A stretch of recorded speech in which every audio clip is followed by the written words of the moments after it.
오늘 아침 뉴스의 맥을 짚어드리는 시간입니다. 뉴스연구소 경향신문 박순봉 기자 그리고 김준일 평론가 모셨습니다. 안녕하세요. 안녕하세요. 네, 첫 번째 뉴스 어떤 겁니까? 조국 혁신당 강미정 대변인의 눈물.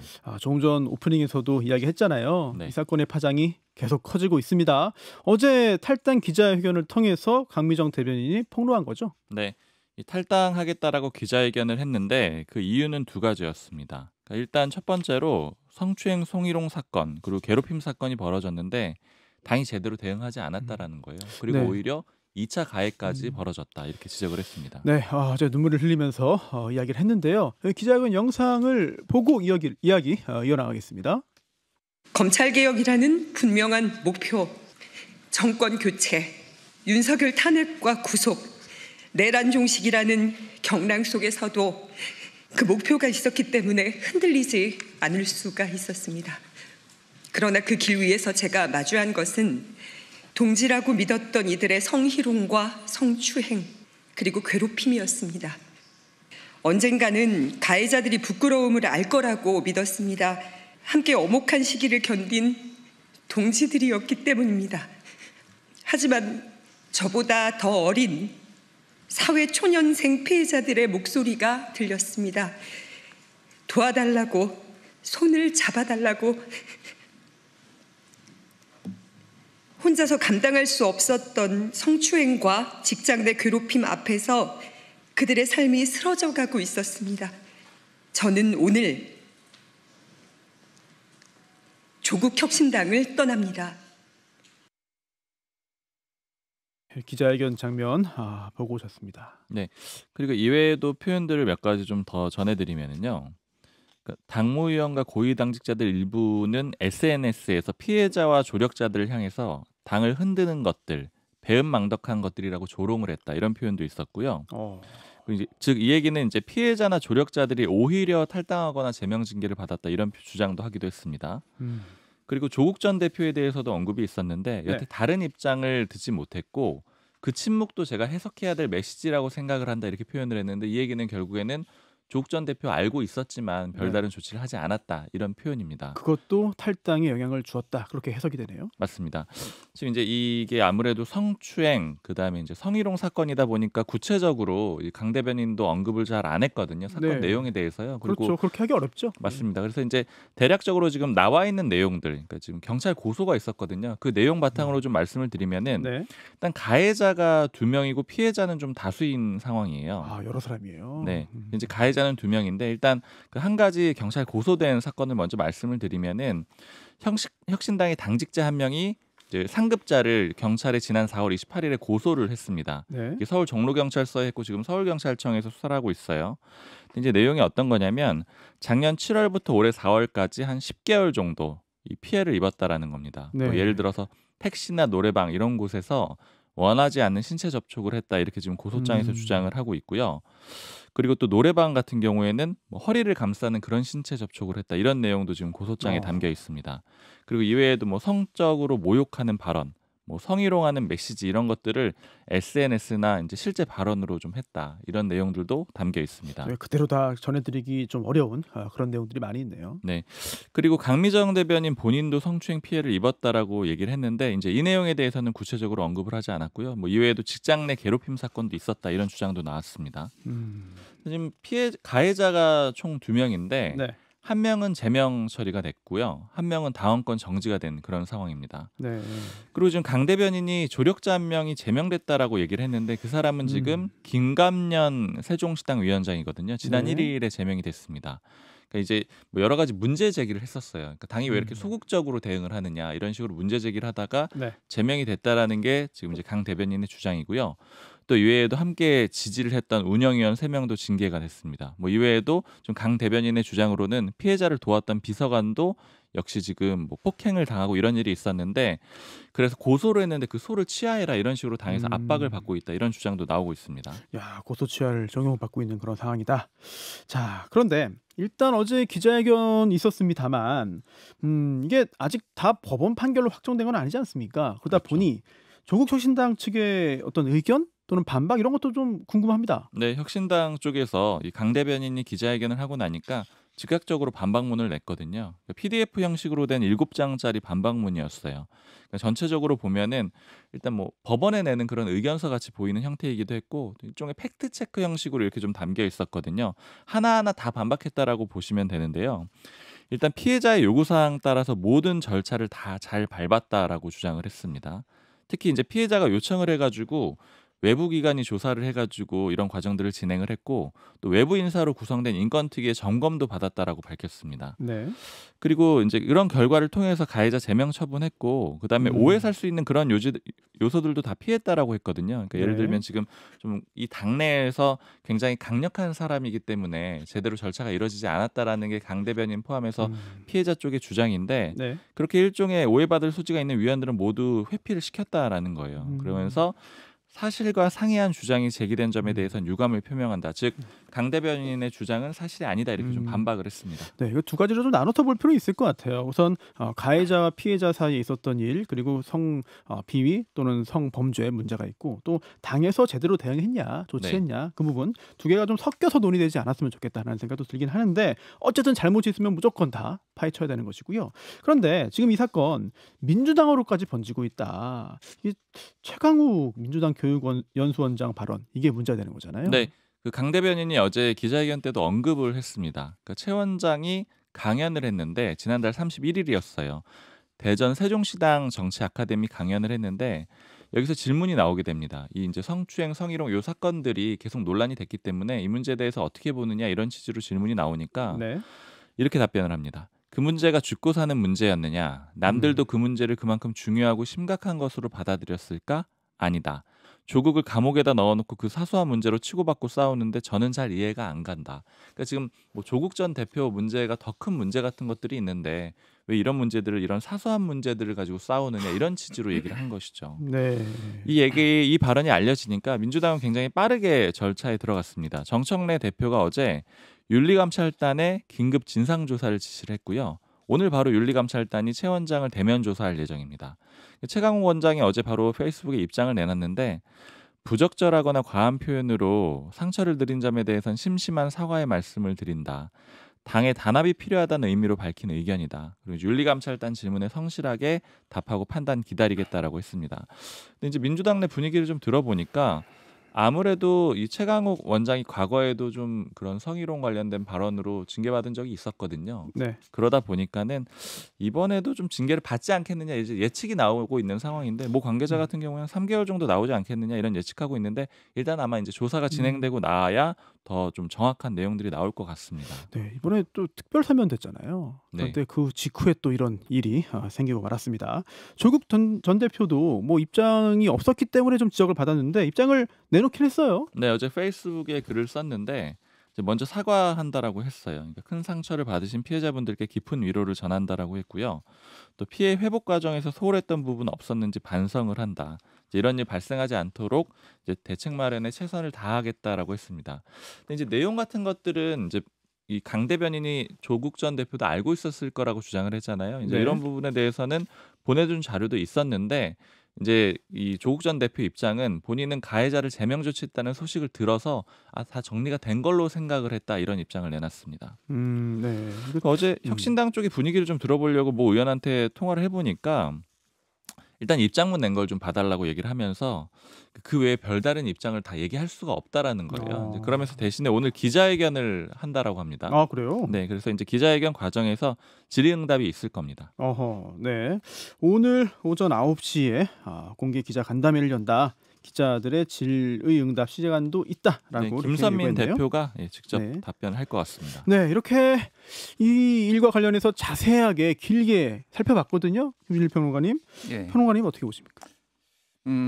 일단 이게 지금 갑자기 나온 게 아니에요. 갑자기 나온 게 아니라. 무슨 얘기냐면은 그 고소 사건이 있었고요.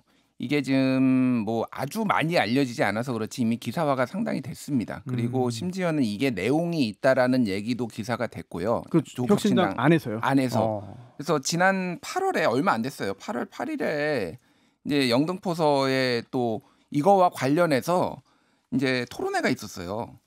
토론회 간담회 있었어요? 자리가 있었는데 여기에서 또 폭행 사건이 있었다고 네? 영등포 경찰서에 또 접수가 됐습니다. 뭐 어느 정도 폭행인지 모르겠는데 서로 이견이 있어가지고 고성이 오가고 약간 폭행이 있었다 뭐 이렇게 뭐 몸싸움이 좀 있었던 것 같아요. 야. 그러니까 이거는 첫 번째 일단 당이 빨리 해결을 했어야 된다. 이런 문제가 있으면은 단호하게 조치를 하고 빨리 해결을 했어야 되는데 강미정 대변인이 지금 이 얘기를 했는데 지금 당에서 나온 거는 일종의 반박만 한 거잖아요. 그렇죠. 그러면 우린 다 했다. 할 거 다 했다. 예. 그럼 강미정 대변인이 지금 너무 무리한 요구를 한다라거나 그런 주장이나 마찬가지잖아요. 그렇죠. 예. 그러니까 이게 지금 제대로 된 대응이냐. 어쨌든 지금 피해자들을 위해 가지고 같이 싸워준 사람들이 징계를 받거나 이게 이렇게 된 거잖아요. 이게 지금 네. 제대로 된 당이 대응이냐. 먼저 당이 좀 제대로 대처를 한다라면은 사과부터 제대로 해야죠. 사과는 한번 물론 조국 대표가 이제 뭐 가슴 아프다 뭐 이런 취지의 얘기를 했지만은 당 입장에서 공식적으로 이건 사과가 나와야 되는데 지금 사과가 공식적으로 안 나왔어요 지금. 그렇네요. 예. 반박만 했네요. 일단. 이게 지금 문제고 이게 내용이 지금 박순봉 기자가 지금 또 잘 이제 말을 못해서 그런데 굉장히 심각해요. 그러니까 이게 예. 지금 얘기했듯이 피해자가 한두 명이 아닙니다. 한두 명이 아니고 지금 이게 인터뷰가 그 더 팩트라는 이제 언론사가 5월 달부터 해가지고 이 피해자들을 익명으로 해서 계속 인터뷰를 했어요. 그래가지고 지금 직장 내 괴롭힘도 있어요. 예를 들면은 그건 이제 주장이긴 하지만 그런 겁니다. 한 사람을 찍어가지고 뒤에다가 전신 거울을 놔가지고 이쪽에서 직장 상사가 보기에는 이 사람이 뭐 하는지 뒤에서 이게 다 보이게 해가지고 그거를 가지고 자기 동료들한테 이렇게 뭐 문자도 보내고 조리돌림하고 이런 정황도 있어가지고 지금 이것도 지금 문제가 있거든요. 그러니까 이런 류의 일이 지금 줄줄이 지금 조국 혁신당에서 발생을 했다 지금.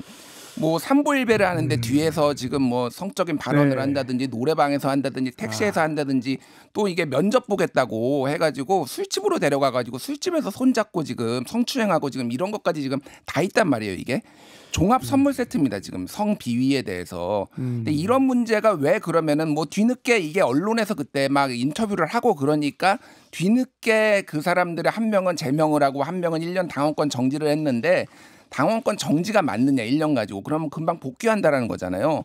그 사람은 과거에 조국 대표랑 매우 가까웠었던 민정수석 때부터 매우 가까웠던 사람이고 그러니까 이게 왜 지금 문제가 계속되고 있냐면은 조국 대표랑 가까운 사람이니까 이거 제대로 징계 못하는 거 아니냐. 그리고 그 내부에서 있었던 문제들은 계속 수군됐다라는 거예요.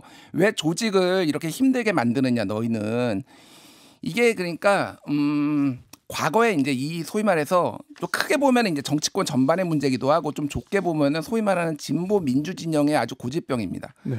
예, 기억하실지 모르겠는데 예전에 2002년, 2003년에 이제 그 개혁국민정당이라고 그 정당이 있었는데 그때 거기에서 MT에서 이제 성폭행이 있었어요. 그런데 이제 그 보궐선거를 앞두고 당시 이제 유시민 개혁국민정당 집행위원이 그 굉장히 유명한 얘기를 했죠. 그러니까 헤일이 헤일이 오고 있는데 조개를 줍고 있다. 그러니까 중요한 거는 우리는 선거에 이기거나 예. 아니면 우리 조직이 이제 저 뭐 반독재 투쟁을 해야 되고 뭐 이런 건데 이런 조개나 줍고 있는 한가한 일을 하고 있다. 아니 그 이번에 최강욱 원장이 한 이야기랑 거의 비슷한 어떤 맥락이네요. 거의 똑같은 얘기예요. 그러니까 이게 뭐 중요하냐 지금 반독재 투쟁해야지 윤석열 정권하고 뭐 싸워야지 이런 얘기를 지금 한 거잖아요. 그러니까 기본적으로 그런 인식들이 이게 사실은 뭐 좀 거슬러 올라가면은 운동권 문화하고도 굉장히 맞닿아 있거든요.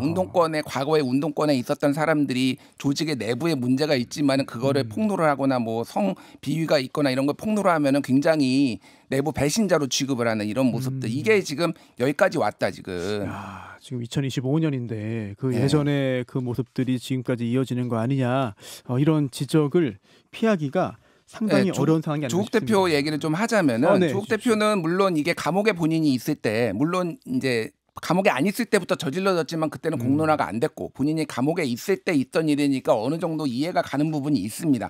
근데 이 당은 조국의 당이에요. 그러니까.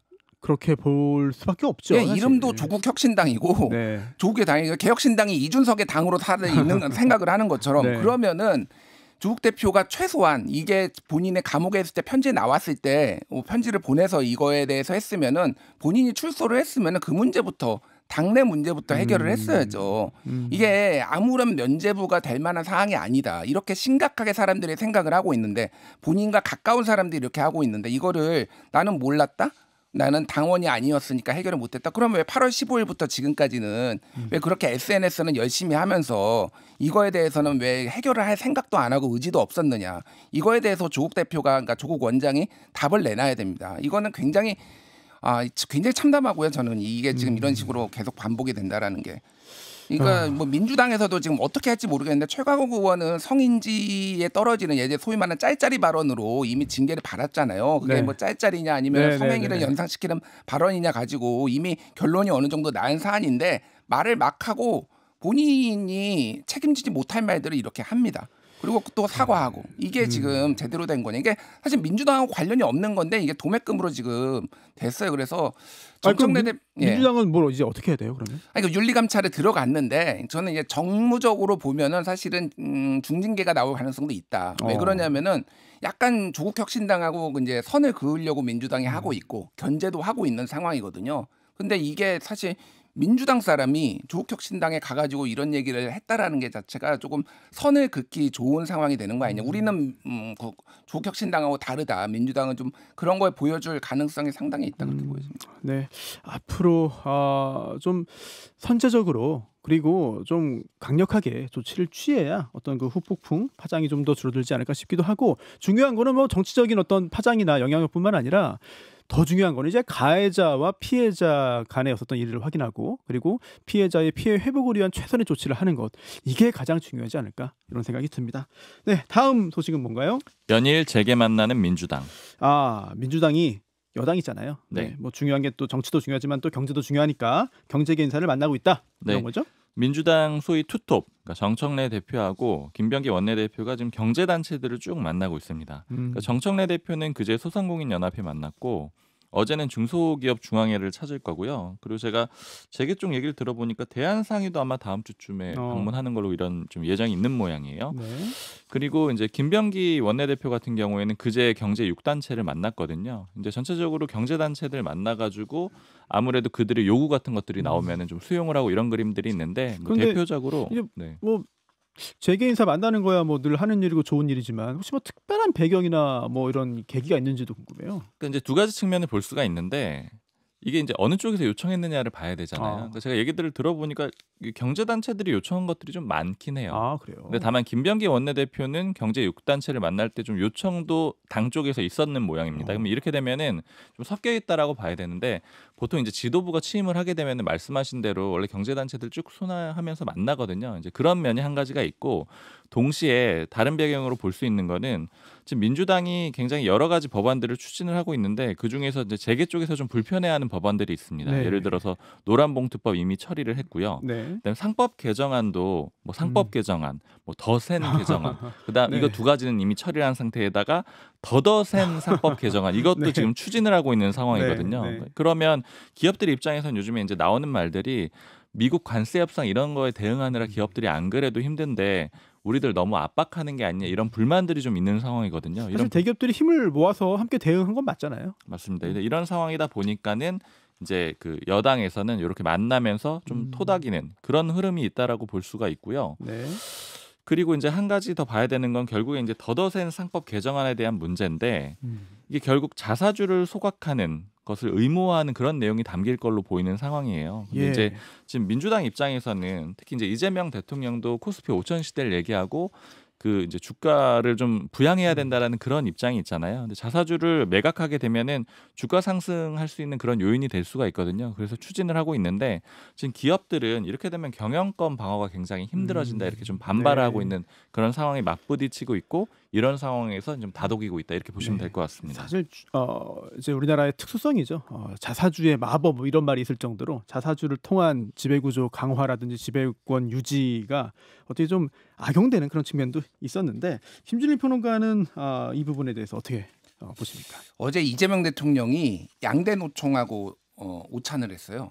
네. 양대 노총 위원장하고. 그러니까 대통령은 노동계를 지금 만나고 있고 그리고 당 지도부는 재계를 만나고 있고 뭐 이런 모양새인 거죠. 대통령이 어제 했던 얘기들이 많이 기억이 됩니다. 이게 지금 왜냐하면 민주노총이 지금 26년 만인가 그 26년 만에 지금 노사정이 경사노위에 이제 합류하기로 했거든요. 그러니까 그동안 한국노총만 하고 있었는데 민주노총도 어쨌든 대화 테이블에 앉겠다 그래서 지금 여러 가지 이제 뭐 법안들도 통과되고 그러는데 노사정 대타협을 조금 정부에서 해보겠다라는 이런 시그널인 것 같고 대통령이 얘기했던 게 양 노총이 이렇게 얘기해서 우리 사회가 근본적으로 한 단계 도약하려면 사회 안정망 문제, 기업들의 부담 문제, 고용 안전성, 유연성 문제 이런 것도 터놓고 얘기해야 된다.